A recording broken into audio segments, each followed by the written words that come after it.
Oi, pessoal, tudo bom?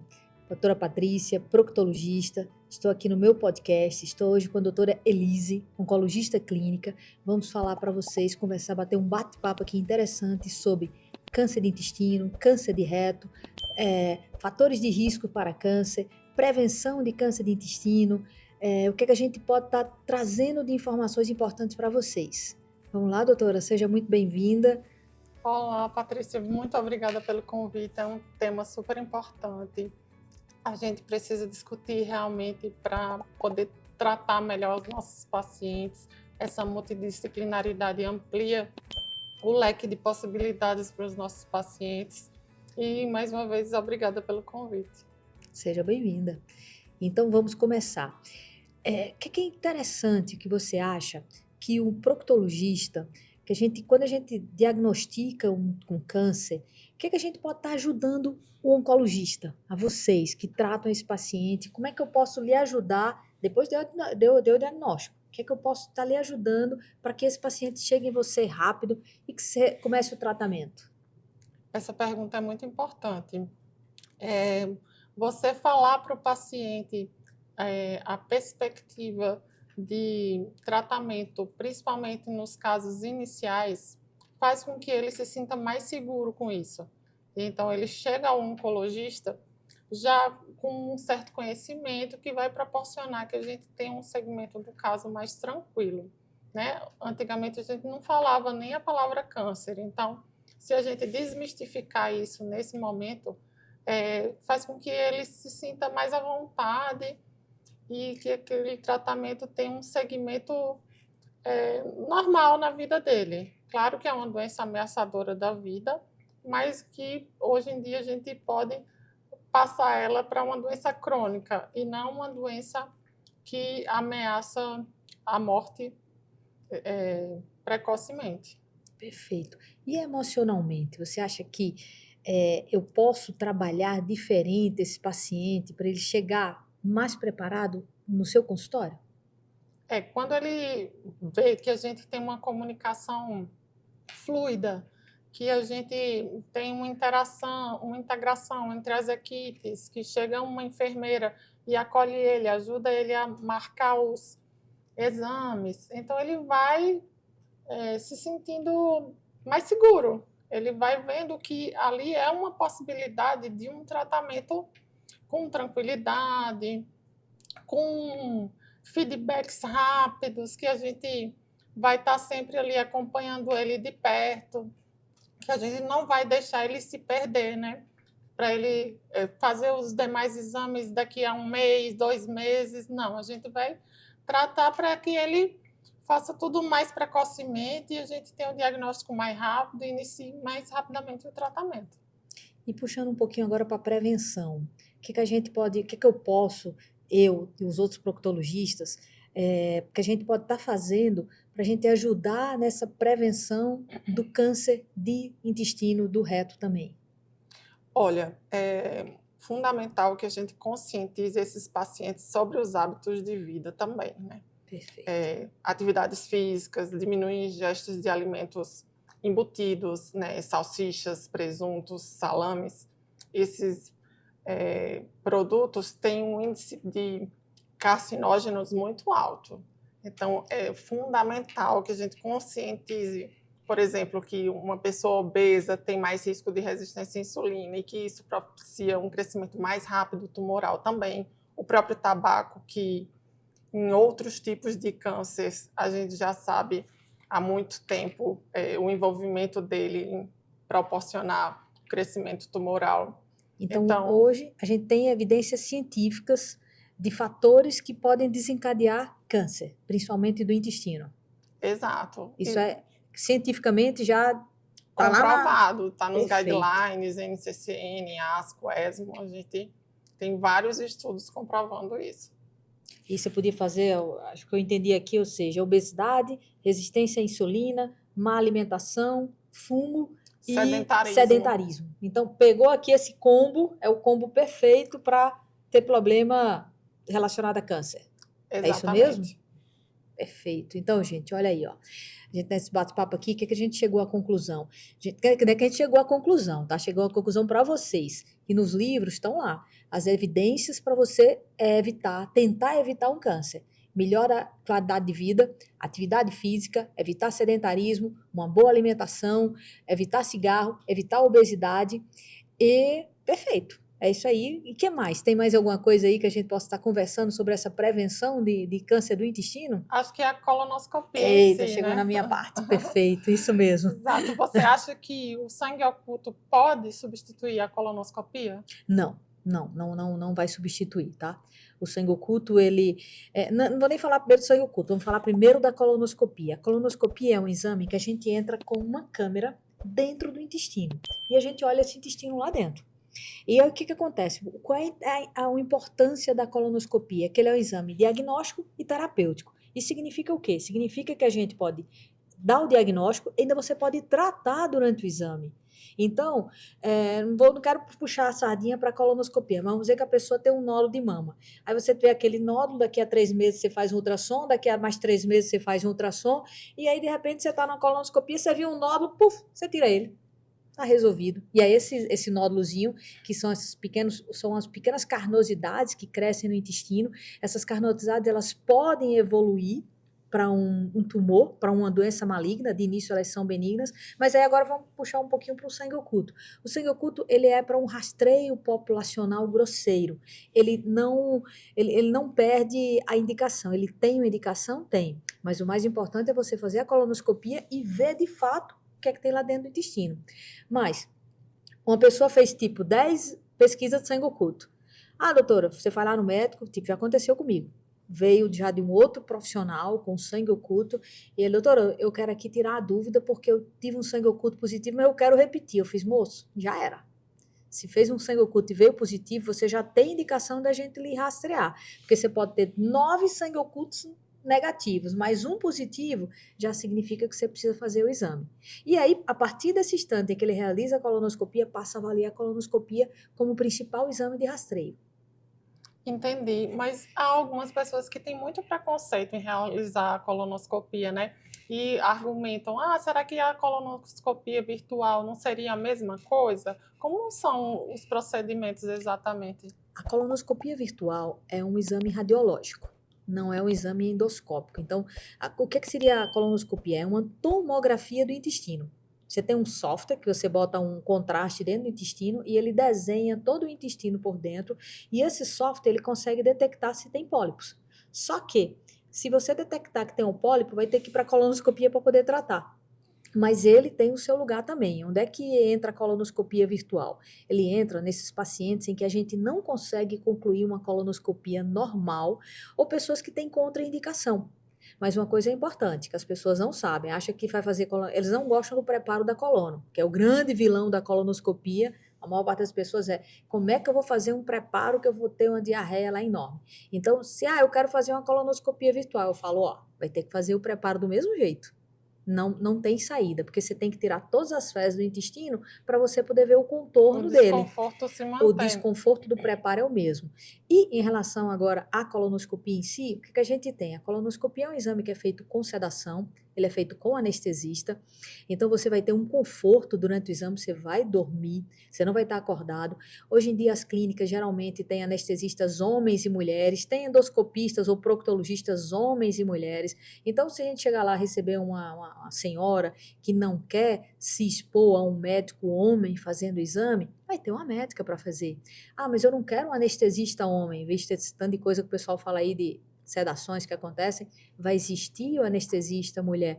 E geralmente, que é muito interessante, as clínicas, elas só contratam, na maioria das vezes, né, técnicos, auxiliares técnicos durante o exame, mulheres, exatamente visando esse conforto, principalmente das mulheres. Mas o homem também, antes que você me pergunte se o cara vai ser desvirginado ou não vai, tá? De fato, isso não existe, tá? O aparelho, ele é um aparelho que tem a espessura aí do calibre praticamente do meu polegar, então é um aparelho que ele vai fazer o exame sem trazer risco nenhum. A questão de alterar alguma coisa na região anal, não altera. Certo. Tendo em vista, então, que a cada 5 anos apenas que a gente precisa repetir a colonoscopia, então é um desconforto controlável, né? Que a Sim, gente pode administrar medicações específicas, dependendo, do hábito intestinal daquela pessoa, para que não seja tão desconfortável, né? Que a gente torne aquilo mais, vamos dizer, natural, sim. né? E essa é a importância, né? Você pode fazer um pré-preparo, você pode preparar esse intestino para que a qualidade dele, porque se uma colonoscopia, se a pessoa não tiver histórico de câncer na família, se ela não tiver tido pólipo recente, então a gente de fato pode repetir essa colonoscopia com 5 anos, que é o que a gente preconiza. De 5 anos você repete. Pode ser antes? Pode, vai depender do caso, da história familiar. Se a pessoa já tem algum parente de primeiro grau que tenha câncer de intestino, é quando a gente entra ali na prevenção, ela começa 10 anos antes do parente mais jovem que teve um câncer. Então, se por acaso a colonoscopia a gente preconiza iniciar com 45 anos, mas se por acaso o câncer foi diagnosticado com 50, então todo mundo vai começar a fazer o rastreio naquela família, os parentes de primeiro grau, com 40 anos. Ou seja, deu o diagnóstico com 50, rastreio começa com 40. E essa prevenção é o que faz a gente conseguir curar essa doença, né? Sim, isso é importantíssimo. Esses pólipos, eles começam pequenos e eles vão crescendo. E nesse intervalo, a gente vai tratar eles antes que eles virem câncer. Isso é importante. Então, por isso é que a colonoscopia é importante. Você vai fazer esse exame num ambiente controlado, você vai fazer esse exame com bons profissionais treinados e você vai diagnosticar, você vai encontrar aquela lesão que poderia virar um câncer e aí você vai retirar ela. Ou seja, você livrou o risco de ter um câncer de intestino só fazendo uma colonoscopia. E quando esse Muito paciente. bom. Perfeito. E quando eu dou o diagnóstico desse câncer, esse paciente chegou no seu consultório. E aí? Aí a gente vai conversar multidisciplinarmente, né? Vamos ver qual a localização exata, se é um intestino mais alto, se é o reto. Tem diferença no tratamento? Tem diferença, porque dependendo da localização, a gente vai ofertar o tratamento sistêmico antes ou depois da cirurgia. Além das outras particularidades de subtipos tumorais, né? E se tem doença à distância ou se a doença é localizada apenas naquele órgão. Mas hoje, vamos puxar agora conversar um pouquinho sobre tumor de reto. Todo paciente que tem um tumor no reto vai precisar operar? Não, graças a Deus não. Isso mudou nos últimos 30 a 50 anos, mais ou menos, né? Graças a Deus, a gente tem a oportunidade de ofertar o tratamento sistêmico, reavaliar depois desse tratamento através de uma ressonância e seguir ou não com radioterapia e uma quimioterapia adjuvante, na intenção de que esse paciente não seja submetido a uma amputação de reto, né, que seria um procedimento em que o paciente perde a funcionalidade desse órgão, né, que é um órgão que retém as fezes antes dela passar para o canal anal. Então, às vezes, ele vai progredir com uma incontinência fecal, que é um sintoma bem desconfortável, né? Uhum. E relacionada a essa amputação de reto, né? Entendi. Mas hoje, graças a Deus, é exceção, não é mais regra, né? É E são, exceção, graças a Deus, e a nossa proctologista, né, dona Angelita. Doutora Angelita Gama. Hoje ela tem um protocolo que é seguido mundialmente. A brasileira é reconhecida a nível internacional por esse protocolo, que de fato mudou o tratamento do câncer de reto. Que antigamente todos os pacientes eles iam para radioquimioterapia e depois que terminava o protocolo era operado. Agora não. Radioquimioterapia, você observa se o tumor desaparecer e aí claro que vai ter alguns pacientes que vão ser elegíveis para cirurgia, mas a grande maioria, se tiver uma redução, me corrija se estiver errado, se tiver uma redução completa da lesão, eles vão só para segmento sem ser necessário uma cirurgia, pelo menos de imediato.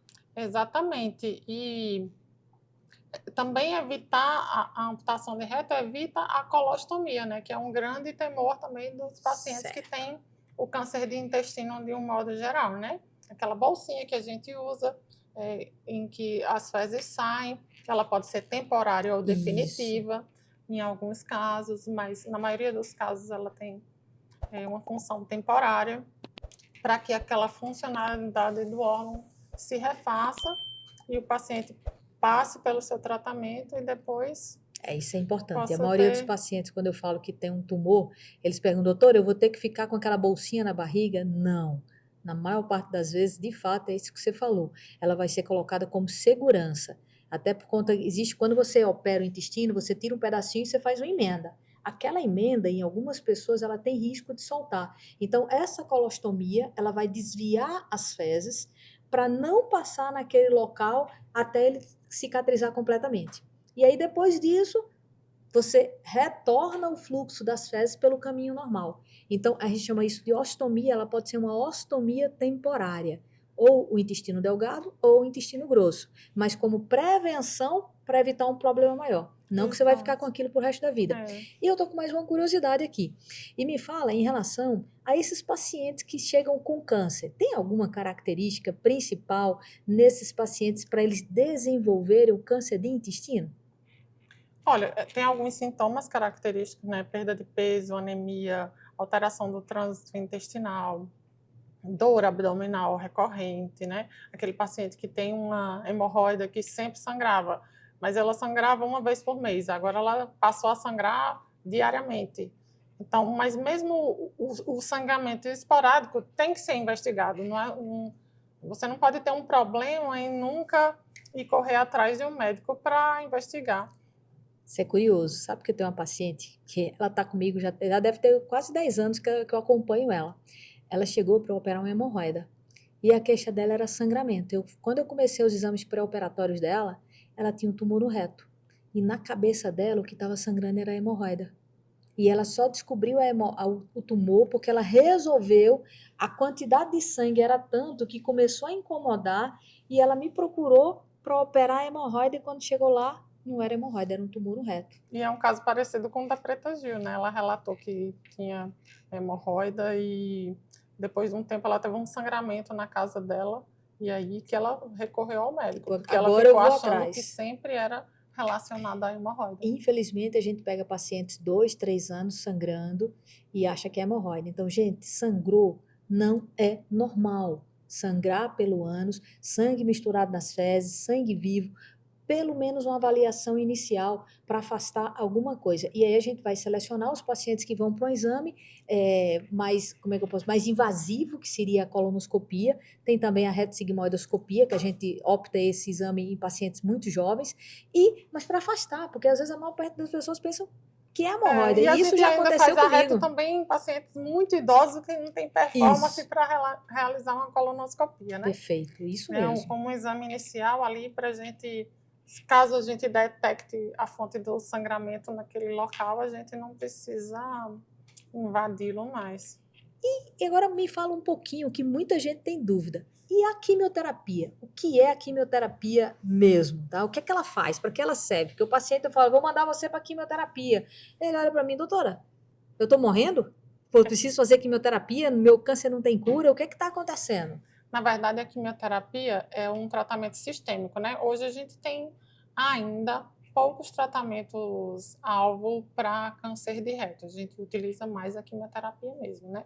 É a junção de medicações que trazem benefício porque levam à morte tumoral, mas também tem associação com efeitos colaterais.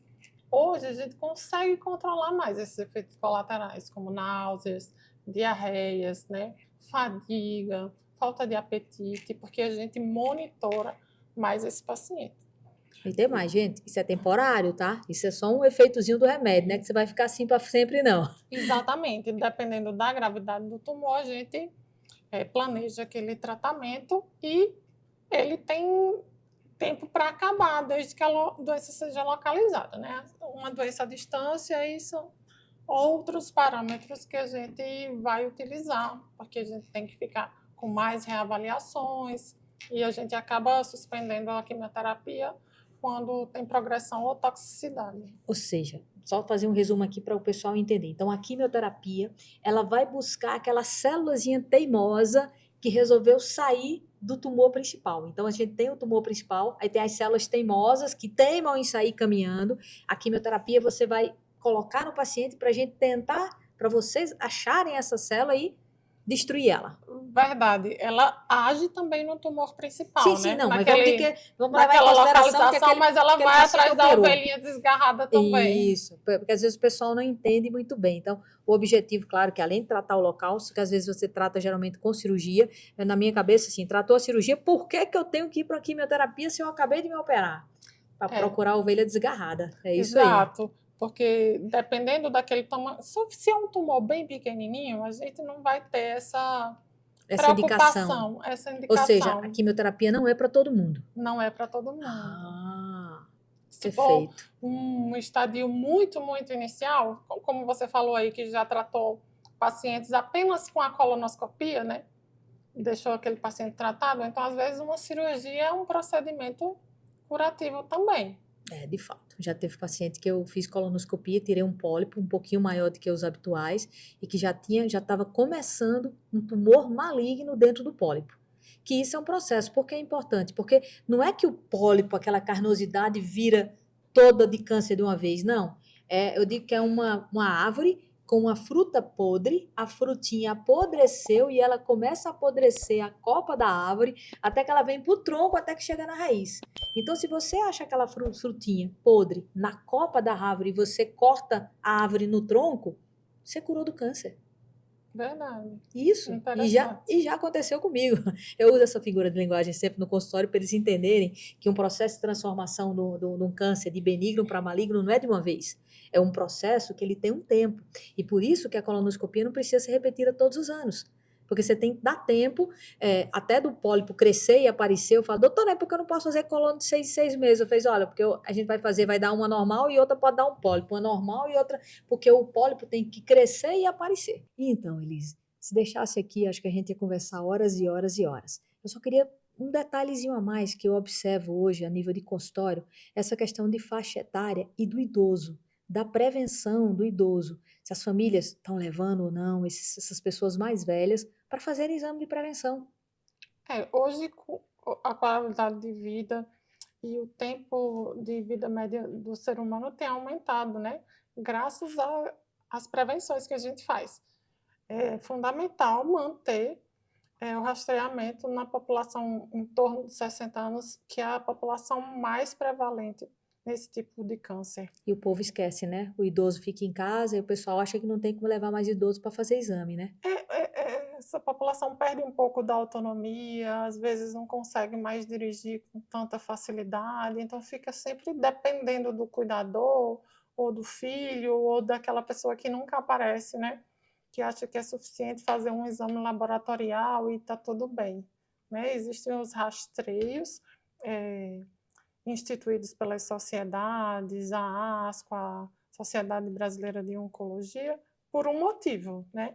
E essa faixa etária idosa está incluída. Inclusive, hoje em dia, a gente tem até muito mais estudos sobre pacientes oncogeriátricos que são fundamentais para a gente nem ultrapassar ofertando um tratamento que não vai trazer qualidade de vida, nem deixar de tratar como uma falta de cuidado mesmo, como um desleixo, uma negligência com aquela população. Perfeito. Então, gente, olha o idoso, olha o vovó, olha a vovó, olha esse idoso que está em casa, leva ele para fazer exame, ele vai ter um benefício enorme, porque quando ele fica doente, a família inteira vai sofrer junto.